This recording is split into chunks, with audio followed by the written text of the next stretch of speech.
Hello and welcome to Illinois Lawmakers' weekly coverage of the spring session of the Illinois General Assembly here during the month of May. I'm Jak Tichenor along with Rich Miller of CapitalFacts.com. Rich, as we go into the first week or the first week of the last month, scheduled month of the session, there's some interesting news on the horizon. There's some additional revenue that's being found in terms of revenue growth, and it's going to plug some holes in the fiscal 2015 budget. Right. The governor's office for the last couple of weeks has been tracking this phenomenon of more money than expected coming into the state bank account. And that was confirmed yesterday by a legislative commission. So that's $300 to $500 million they're estimating for this fiscal year, which ends June 30th. They're going to take some of that money and restore the notorious now Good Friday massacre cuts, $26 million, which included things like autism programs, indigent burials. There has been a huge backlash on all of those cuts. First, that they had the audacity to make them on a high holy holiday, and second, that it just seemed like a trivial amount of money to important programs. So they have felt that backlash, and they're going to use some of this money to patch those holes. But it's only those holes, or is there anything else that's in the pipeline that might be cut? Well, there was an agreement the other day to cut some more, and that agreement will stand. However, they needed to cut even more than that. Another couple of $100 million approximately. And so there's a possibility that that couple of 100, 200, whatever it would be, is not going to be cut. You're talking in the range of $300 to $500 million in revenues that we were not expecting. That doesn't get you out of the $6 billion hole, though, for 2016. Oh, no. In fact, they're saying now that this may not even be recurring revenue. They're not quite sure yet. But so that doesn't help the 16 hole at all. We are facing, in my opinion, one of the greatest fiscal crises this state has seen since the Great Depression. And it's completely self-inflicted. They have a huge hole to fill, and that hole gets bigger by the day. And the governor, of course, has talked about kind of the grand bargain, it's been called that around the building here, that we have a financial crisis that could leverage some of the things he wants in the way of workers' compensation reforms, a number of issues. Term limits. Yeah, exactly. Yeah. Things that he holds near and dear. They have several working groups, legislators, governor's staff, legislative staff, and all these working groups have been told, essentially, we want agreement on these issues or we're not going to support revenue. Now, they're not so, when you talk to them, they're not so hard and fast on, we have to have exactly what we presented here, but there has to be a form of what they're presenting. Mm-hmm. So it's not exactly my way or the highway on this. We'll talk, but there are some areas there. Legislative term limits, for instance. What I told subscribers the other day is they can have a fallback position of not putting current members into that. So future elected legislators would then be term limited. And the average lifespan here in Springfield for a typical legislator can be... It's pretty short anyway. Yeah. Really, the average is pretty short. Yeah. I mean, we're right around where a lot of states are on their own term limits. There's only a handful of people who have been here a really long time, and those people are actually running the show. The list of items in that Illinois turnaround agenda, most of these things are complete anathema to the Democratic majorities here in the State House. Some of it is. I think, here's the thing. I think in sales, right, there's a need and then a want, but you can't make the sale until you get to the want. And I think there's a lot of people who believe there's a need for things like workers' comp reform. The question is, can you get them to the point where they want to vote for it, okay? That is a really big hurdle because there are some things that I think that can be done, other things that, members of both parties don't want to do. Can it be done by May 31st? 50-50. 50-50? And if it's not, man, we are in huge trouble. Because it gets more difficult after? It's going to take more votes. And, I mean, who knows? we don't get done by, if they don't get done by May 31st, all bets are off. It doesn't get any easier. Rich Miller, thanks very much. We appreciate your expertise and your Thanks insights. for having me. Up next on Illinois Lawmakers, we'll have a conversation with two of the top budget writers here in the Illinois General Assembly.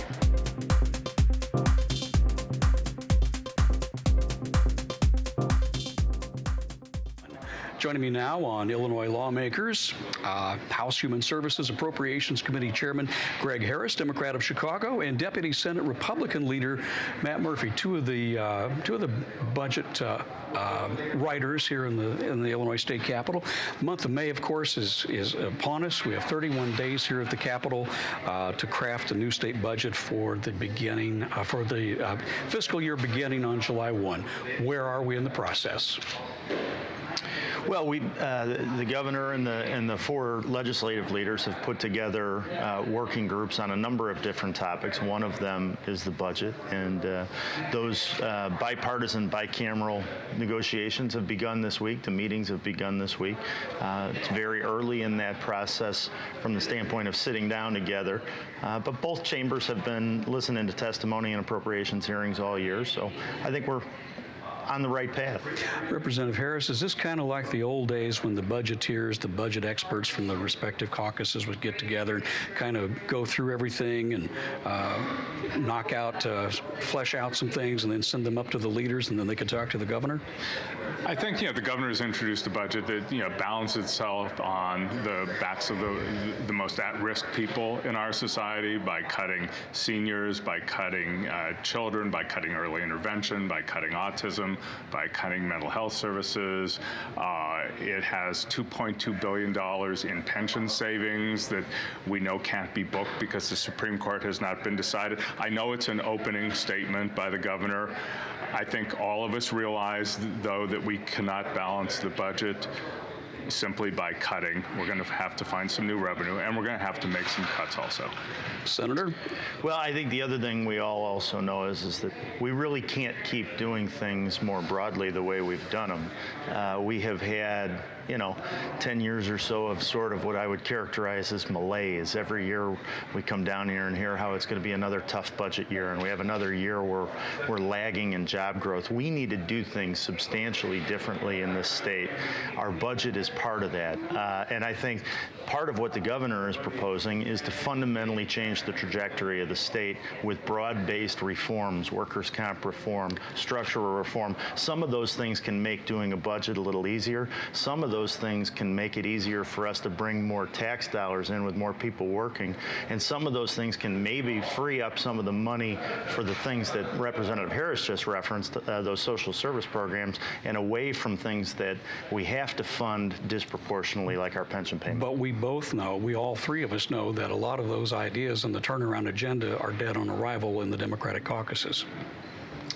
What is or isn't dead on arrival, I think we've got a new day here. I mean, we had 12 years of one-party rule, and that's not what the voters sent this time. We have shared governance. You have a governor of one party and a legislature of the other, and there's got to be a different dynamic and a new type of conversation. And I don't want to say things are dead on arrival from our perspective, and I hope the other side won't take that approach, too. I don't think we think things are dead on arrival, but I think, we all have to, refocus on compromise. That's something that, may have gotten lost in the last couple of years of working together. It's going to take 60 votes in the House and 30 votes in the Senate to pass any of these things. And, some are going to be a higher priority than others, and that's where we got to focus. But our main job as legislators is to craft and approve a state budget to, pay for education, to pay for public safety, and to protect the health and welfare of our citizens. And that should be job one. There was a bit of good news this week from the bipartisan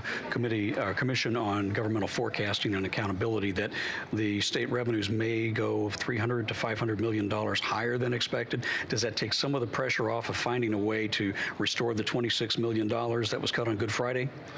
We'll have to wait and see where the April numbers really come in on revenue. I think we've seen some numbers looking good, but we've seen corporate income taxes declining.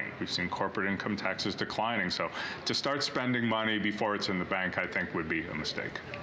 I concur. I think we want to be prudent about that. It would be great to have the money.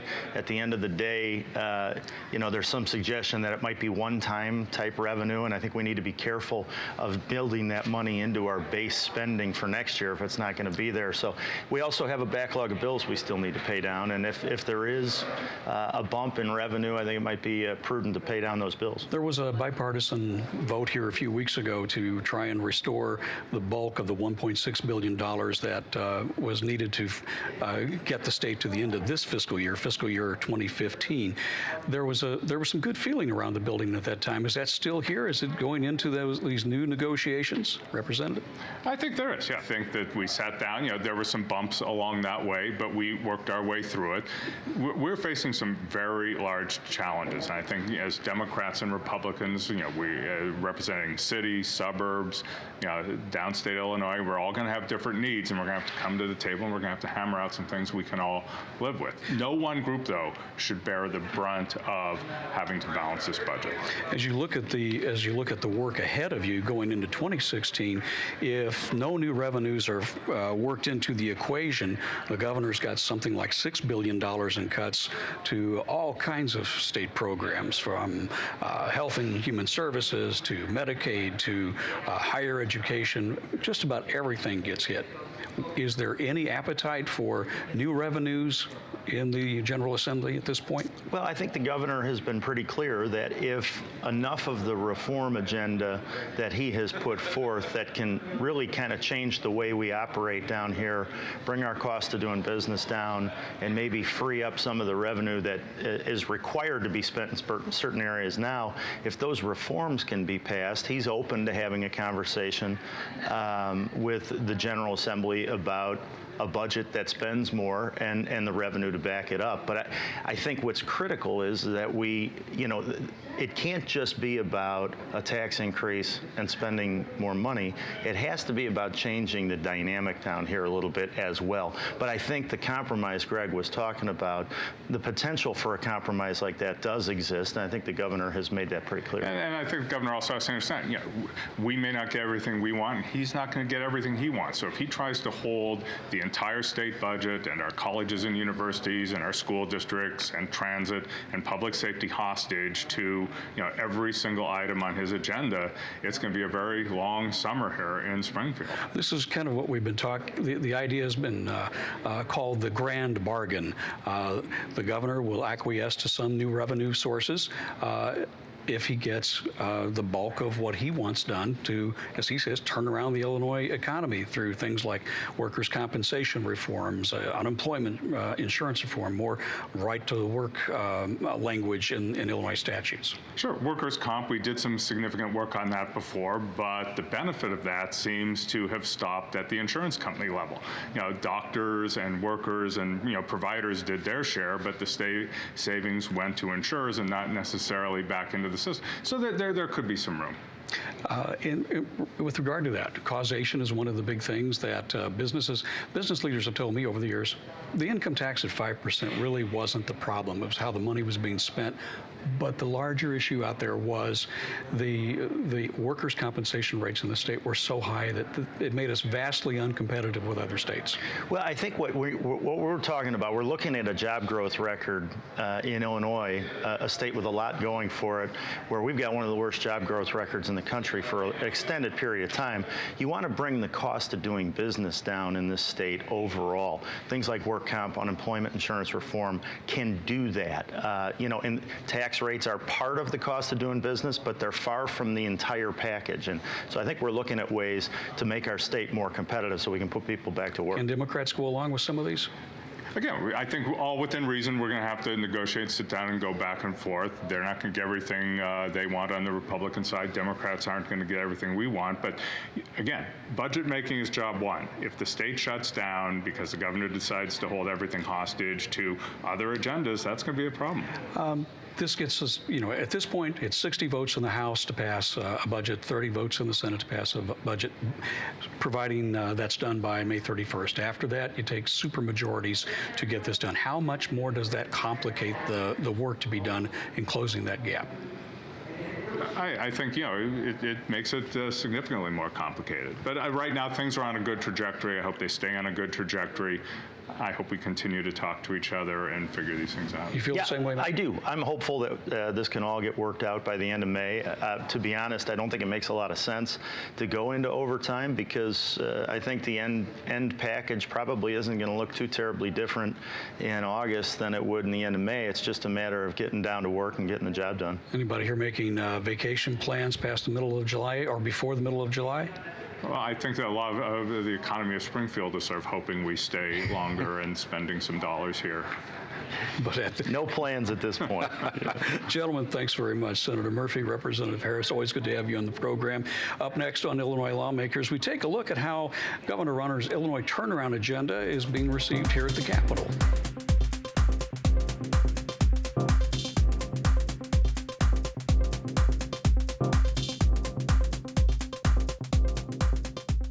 Joining us now on Illinois Lawmakers to discuss Governor Rauner's turnaround agenda for the state of Illinois are Republican State Representative Joe Sosnowski of Rockford and Democratic Senate Pro Tempore Don Harmon of Oak Park. Gentlemen, good to have you back on the program. Thanks for having us. In the past 100 days in office, his first 100 days in office, Governor Rauner has been barnstorming the state about the Illinois turnaround agenda, a package of pro-business and anti-union proposals he says will finally put Illinois back on the track to prosperity.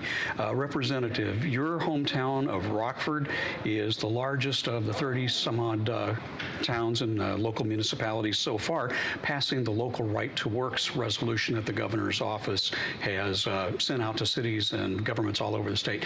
What was so attractive about that for the city of Rockford to pass it? Well, as a border community, we're probably hit harder than most parts of the state. We have one of the highest unemployments throughout the state, if not the nation. And we see the trickle-out effect, residents leaving Illinois, businesses leaving Illinois.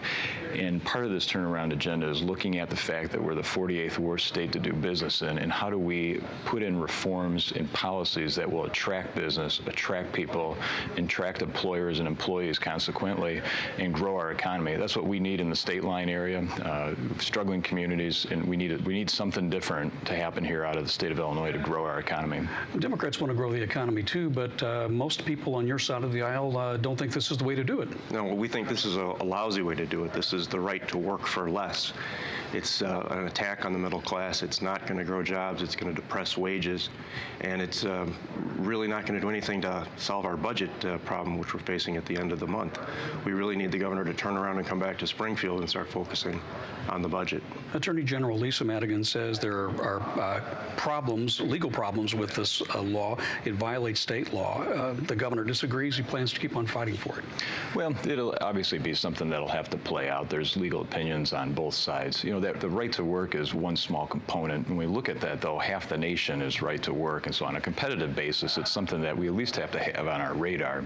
You know, a lot of the other reforms, though, workers' comp reform, unemployment costs, you know, those big cost drivers that scare businesses away or keep businesses from expanding Illinois are the important things to continue to focus on. Could home rule communities do this anyway under their home rule powers? I don't believe so. I think this is a state issue. It's not something that's delegated to the locals. We don't want a patchwork of communities that keep people from earning their fair wages.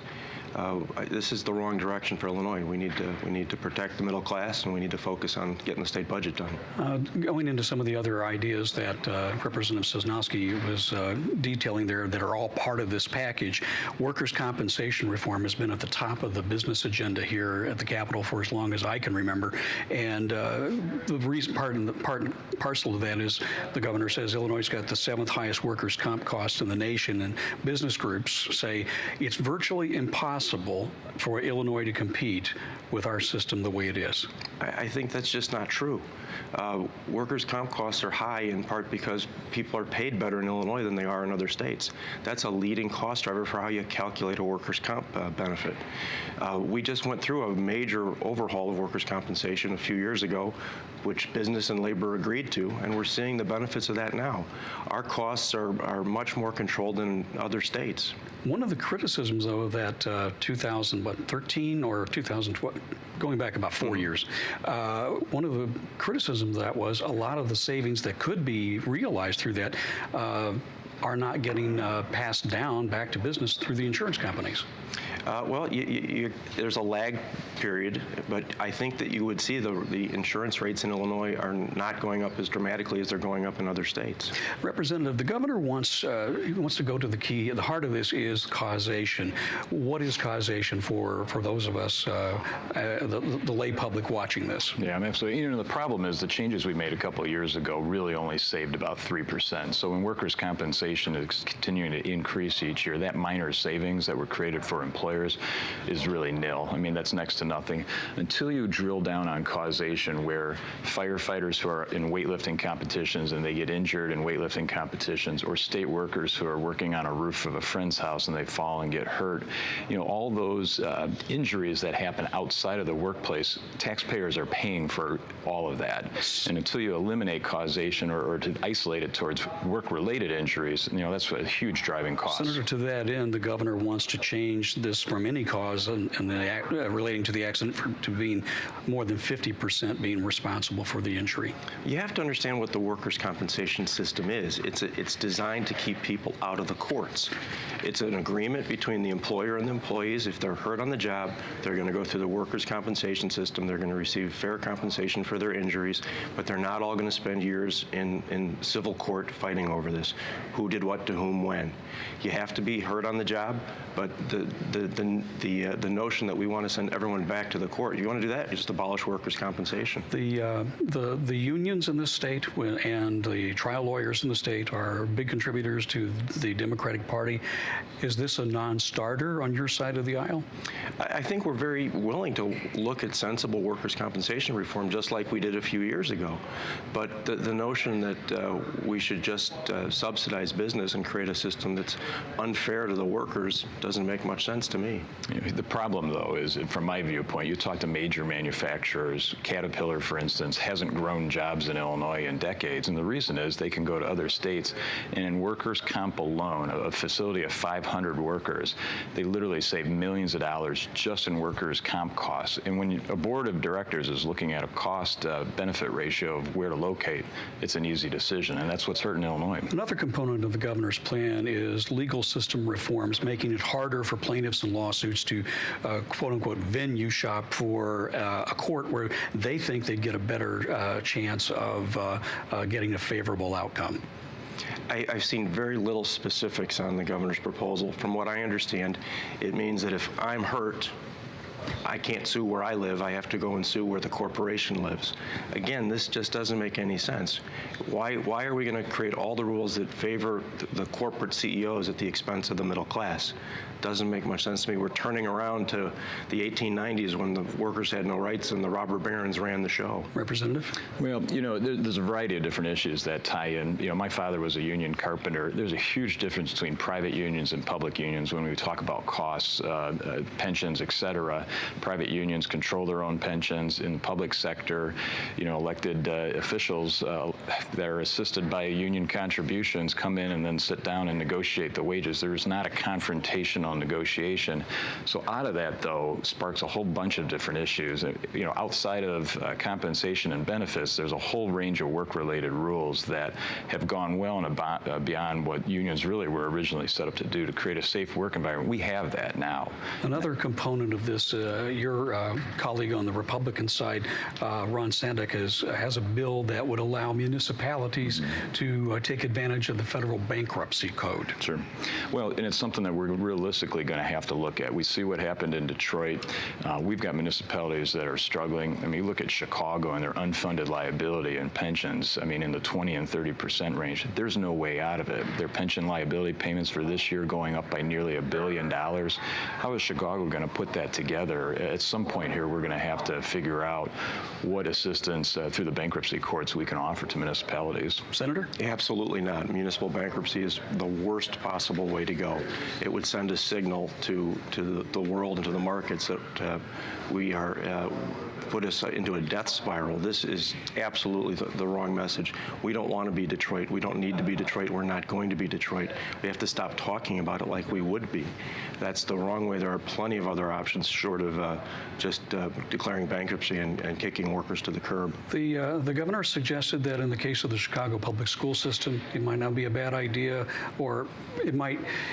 Bankruptcy would allow them to completely go back in, restructure things, go back in, reopen the collective bargaining agreements, and drive some results in a positive way. I don't know how it's positive to take away workers' rights, take away their pensions, and avoid making the hard decisions. That's a cop-out. Got about a minute left. How much of this is really doable here? I know Republicans are embracing this broadly, but you have Democratic supermajorities in both the House and Senate. How much of this is going to happen? Yeah, well, this is the first time we've had divided government in many years in Illinois. I think it's a great opportunity. Everybody's coming to the table. Not everything's going to get done on either side, but the idea is hopefully we're going to continue to move forward. We've got to do things that cover our $100+ billion pension liability. We got $50 billion in unfunded health care liability. These are huge dollar amounts, and we need to move forward. Senator? I think there are ways we'd really like to work with the governor, things like criminal justice reform. But right now we have to focus on the state budget. We have to pass that by May 31st. It would be a great victory for the governor if he were able to get that done in his first term.